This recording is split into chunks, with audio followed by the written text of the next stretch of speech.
Mögen Sie Schneewittchen märchen? Jeder Mann liebt Schneeweise Märchen. Ja? Ich liebe das Schneewittchen-Märchen. Beim Erlernen einer Sprache ist das Hören der wichtigste Teil.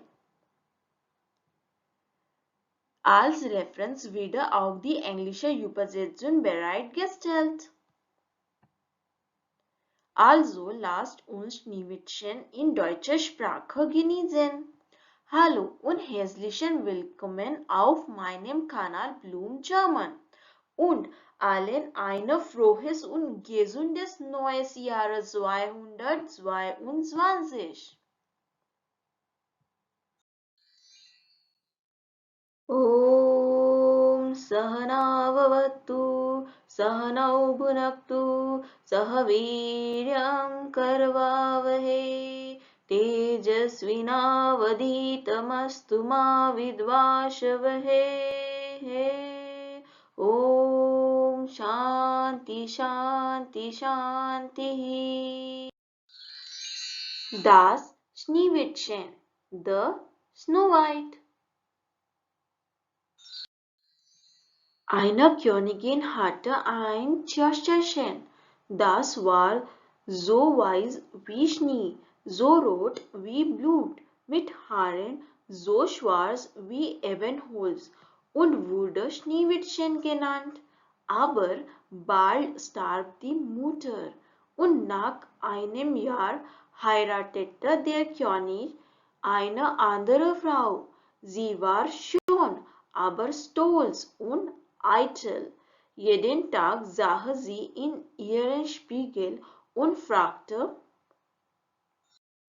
Spiegelein, Spiegelein, an der Wand, wer ist die Schönste am ganzen Land?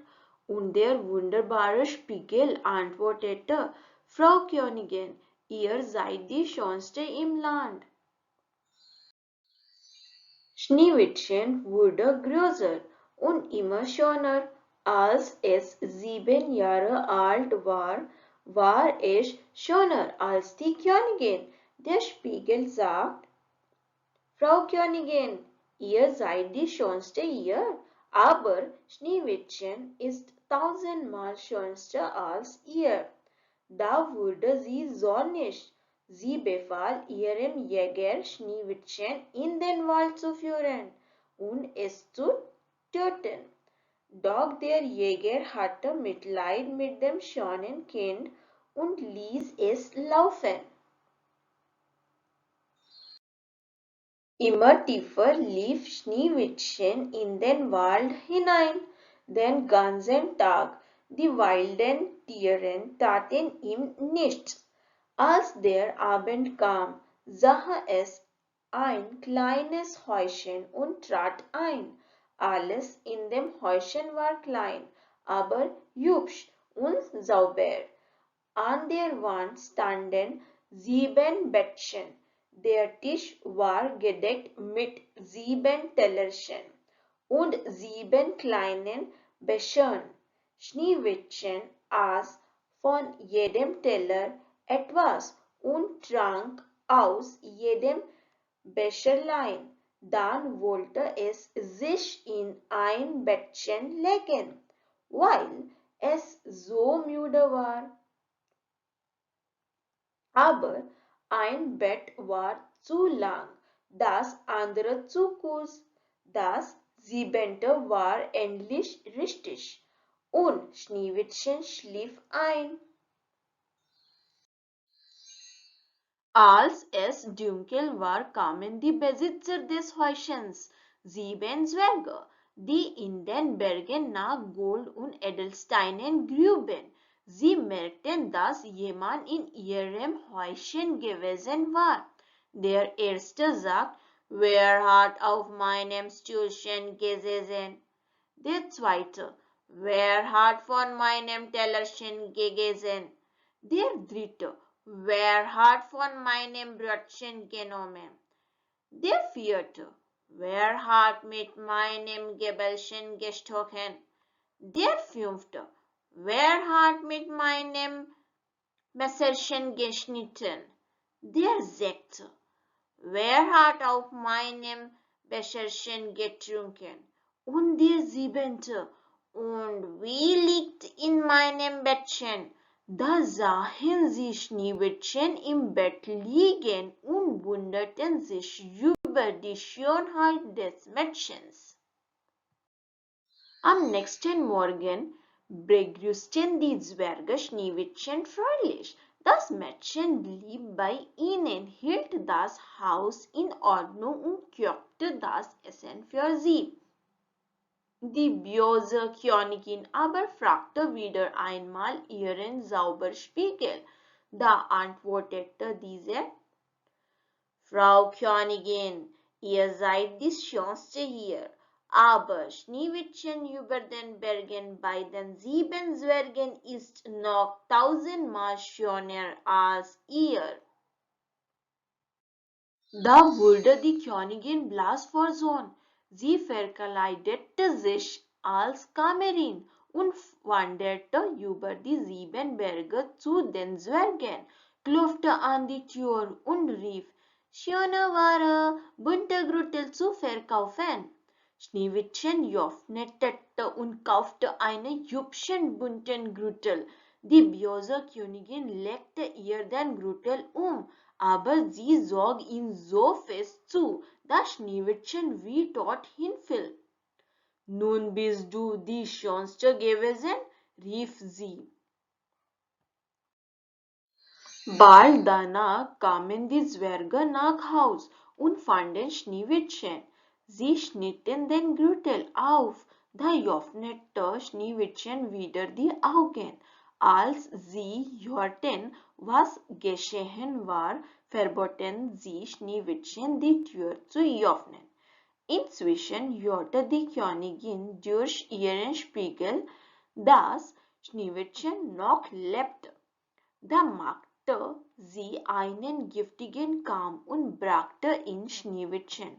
Aber glücklicherweise kamen die guten Zwerge wieder rechtzeitig und zogen die giftigen Kamm auf Schneewittchens Haar. Da machte die böse Stiefmutter einen giftigen Apfel und wanderte als alte Bauerin zum Zwergenhaus. Schneewittchen wollte nicht kaufen, weil die Zwerge es verboten hatten. Da schenkte ihr die Bauerin den Apfel und aß selbst die eine Hälfte davon, denn der Apfel war nur halb vergiftet. Nun biss Schneewittchen ohne Sorge in den Apfel und fiel sogleich tot zu Boden. Diesmal konnten die Zwerge das Mädchen nicht wieder erwecken. Es war tot und blieb tot. Sie weinten sehr und legten es in einem gläsernen Sarg, weil sie es nicht in die Dunkelerde versenken wollten. Und alle Tiere des Waldes kamen und weinten Schneewittchen. So lag Schneewittchen lange im Sarg und sah aus, als ob es nur schliefe. Eines Tages kam ein Königssohn auf der Jagd in der Wald und sah den Sarg mit Schneewittchen. Es gefiel ihm so gut, dass er es auf sein Schloss mitnehmen wollte. Nach langem Bitten schenkten ihm die guten Zwerglein den Sarg.